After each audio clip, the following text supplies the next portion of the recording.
What's going on, everybody? It's your boy C-Zar, and we are talking about Bitcoin Cash today. Shout out to the Dragon Riders in the House of the Dragon. Hit that like button and subscribe. Let's get into it, okay? It is the 4th day of January, and here we are sitting at about $460 with roughly 9 hours and 50 minutes left in the day. The expectation has been, and more skeptically so as we've gone down, but it has been that we would uphold this low, that we would turn the boat around, and that we would start to move up. I was expecting that Bitcoin would be moving down, and I did say I'm curious to see how Bitcoin Cash will perform when Bitcoin's moving to lower lows. It definitely makes the possibility of us going lower than this low here.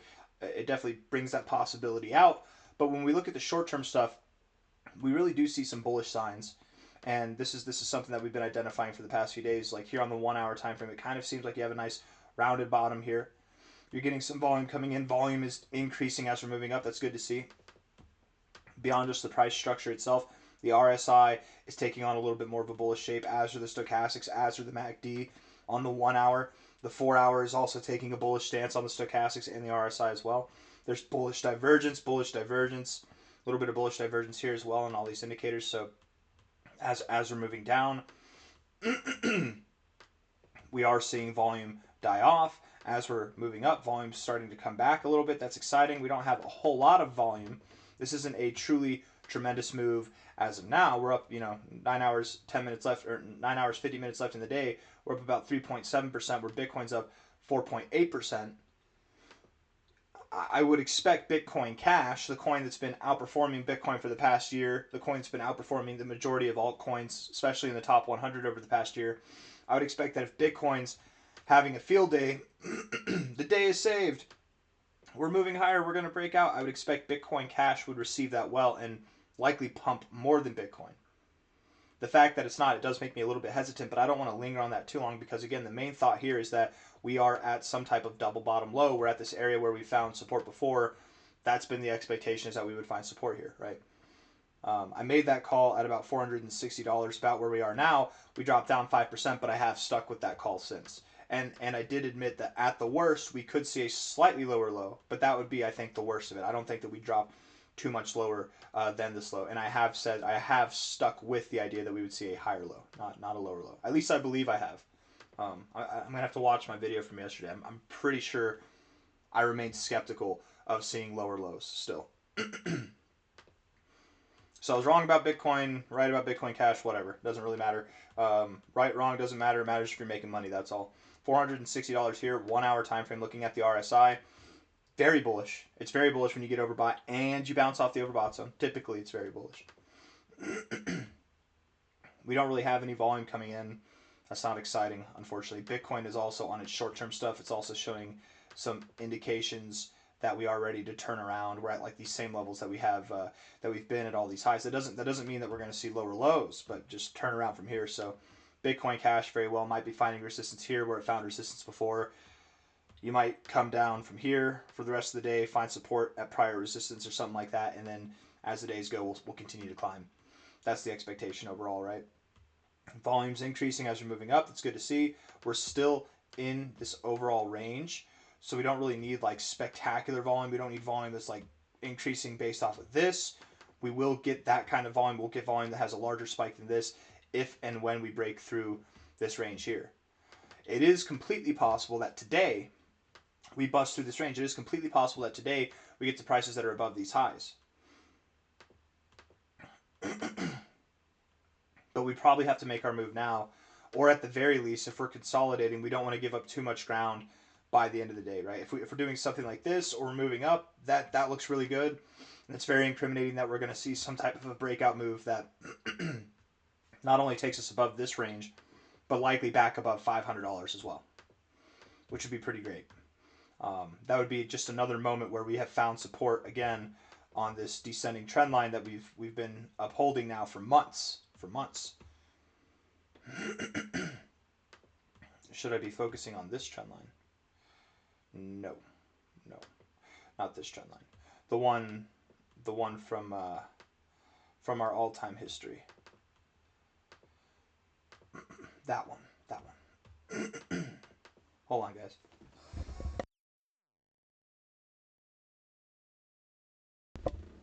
All right. I had to cough really loud there. I hope that nobody heard that. I hope I muted the mic effectively. We'll see. If not, just don't judge me. Looking at the 4-hour time frame here. Again, the RSI was a pretty dead giveaway with this. Hold on one more time. Okay. We've got higher lows here, lower lows here, bullish divergence. It's beautiful. It's perfect. It worked out well. You know, yesterday here, we were looking at the stochastics. They were looking pretty bullish, and now we're in the overbought zone. Being overbought with the stochastics is great. The last time that we were overbought, we were at a high point. We didn't really make too much of a move. Hey, we're at a high point. We didn't really make too much of a move. The time before that we were overbought, once we finally got overbought here, we weren't at the highest point, but we were basically done with our move. The time before that we were overbought, we were done with our move as well. It's not that we can't keep going afterwards, but as far as this relative kind of movement goes, we're at a prior point of resistance, at prior areas of kind of support as well, and support back here, support back here. Might we find some resistance here, consolidate, provide a higher low, and then continue to move up at a later day? Maybe tomorrow, maybe the next day. I think that could happen. Maybe 3 days from now. I don't know. It sounds appropriate to me. The MACD is building bullish momentum, which is nice, but the oscillators are still below the zero, so we have to be cautious. It's good to see the price move up. It's nice, but let's be cautious and let's be aware that we're not out of the woods yet. We need the MACD to cross above the zero. We need the RSI to get into the overbought zone. Stochastics being overbought is not enough. It's nice. It's a show of strength, but if we're just rejecting the overbought zone, that's problematic. So we need to get overbought. We need this to cross above the zero. And in my opinion, if we were to see both of those things happen, that really could, it's Wednesday today, that could happen by the end of this week or sometime next week. So things are looking good, right? It doesn't mean that has to be right now. As long as we don't see lower lows, things are looking good. And we have a little bit of time to make this move. It doesn't have to be right now. We can see a little bit of volatility to the downside. We could come back down to about $450 or even just a little bit below there. But if things go well and if things go the way that I would hope that they do, we should be finding support at 455, 453, we really shouldn't be going below 450 too much at all. If we do, it should only be in the form of a wick, not in the form of a 4-hour closing candle. From a daily perspective, since June of 2025, if you've been buying at these areas, you've been considered a pretty savvy investor as far as the Dragon Riders are concerned. Some of the best times to buy. As we are moving down again, we're not seeing a whole lot of volume. This whole move down in itself, how aggressive it was, didn't have a lot of volume. Yes, that was a solid spike. It's one of the larger spikes we've seen. But out of these larger spikes we've seen, it's actually one of the smaller, larger spikes that we've seen, right? And it was not persistent. It did not keep up. It was just kind of a one and done thing. We had a lot of volume here, and that might have been buying pressure. We'll see. Hold on again, guys. I'm sorry.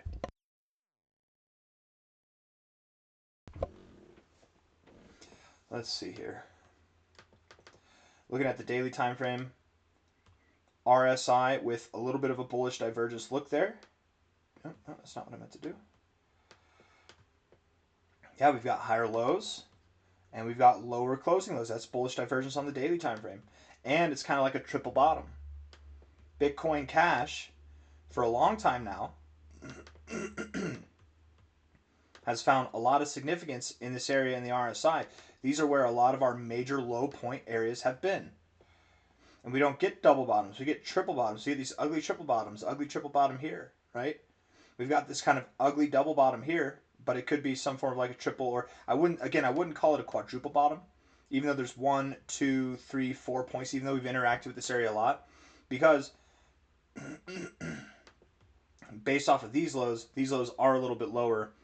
If anybody's saying, well, this is a quadruple bottom, those don't exist, we're going to have to go lower. Quadruple bottoms don't exist, you're right, but the line of support that would need to hold was this line, and we've already broken through it both times. We've kind of got more of a relative double bottom right here, is more what I would look at, right? Think about it like this, right? This is a 1, 2, 3, 4, 5, 6 lows all in the same area. Why didn't we go lower? You know what I mean? And you could argue, well, we did go lower, we went a little bit lower. Okay, but that again is what we were saying could happen here, is that we see a slightly lower low at the worst case scenario. But even still, accepting that as a possibility, I stuck with the idea that we would see a higher low, not a lower low. So, like this, even if this comes to light, whatever, who cares? We are very clearly at a low point for Bitcoin Cash. We very clearly are. We just don't want to go. We don't want to go too much lower. Maybe we wouldn't even want to go that low, right? We don't want to go too much lower than $415. RSI looks promising, but this is just a starting point. We have a lot to do. The good stuff happens when we're up in this area, and we are not there yet, so we've got a lot to do, right? This could be the starting point of something great between now and the end of the month, but we're not there yet. The stochastics are at a starting point. We're still oversold, right? We're not there yet. There's some hope. There's some reasons to get excited, but again, that excitement can be reserved for a later date. It doesn't have to be today. And just because it's not today doesn't mean that we're going lower. I just think that, again, we're going to figure ourselves out a little bit. We're going to work our way up, and then whenever things become a little bit more obvious, maybe in a week, maybe in 3 days, maybe in 2 weeks, we'll probably start to see some pace picking up to the upside.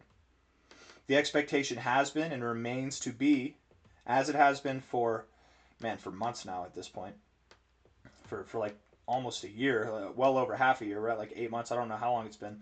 The expectation has been that relative to this trend line here that I'm drawing very poorly, relative to this, we will break out. Bitcoin Cash will be and has been over the past year, but it will continue to be one of the top performing, if not the top performing assets in not just the top 100, but the top 20 as well. I mean, top 100, maybe even in the top 150. And it's going to have a miraculous pump that will take it well above $2,000. I'm expecting us to go somewhere between about $3,000 to $4,000. Maybe we even push for new all-time highs, all within this pump. And this pump, you guys, if it is to happen, March and April are the months. April, May might be the months that we top out. May, June might be the months that we start to recede back a little bit. Whenever I say recede back, I don't mean like this. I just mean if things go the way that I'm hoping they go over the next couple of months, over this next month and a half period, or 2.5 month period, we should be up here. And if we do recede back, it should be to find support at prior resistance. Nothing too extreme, but a little bit of volatility. And we should be moving up higher afterwards as well. We're in a very interesting moment in Bitcoin Cash's history. We're doing the right things for now. Let's keep doing the right things. Let's not give up any ground. If Bitcoin does, if this is a fake out, if it does come back down, if this is a bull trap and we do come back down, that's fine. Hopefully Bitcoin Cash holds up well. It has been holding up well versus Bitcoin and versus most cryptos on a lot of these drops that we've seen over the past like 5 months now. As long as it persists that way, it's okay. We're at $460 now. We don't want to go too much below $415. Again, we've talked about what would happen if that happens. We can wick below $415. We can wick below that kind of trend line. It's okay to do that. We do not want to close below it, okay? Hit that like button, subscribe. Thank you all for being here. If this is the beginning of something beautiful, you guys, this might be your very last opportunities to ever buy Bitcoin Cash below $500, so don't sleep on it. Being here at $459, it's definitely a good price. I mean, even if we do pull back, even if we were to see a slightly lower low, I would have no worries, no troubles at all buying here personally. Hit that like button, subscribe. Thank you all for being here. I'll see you on the next one. Take care. Bye-bye.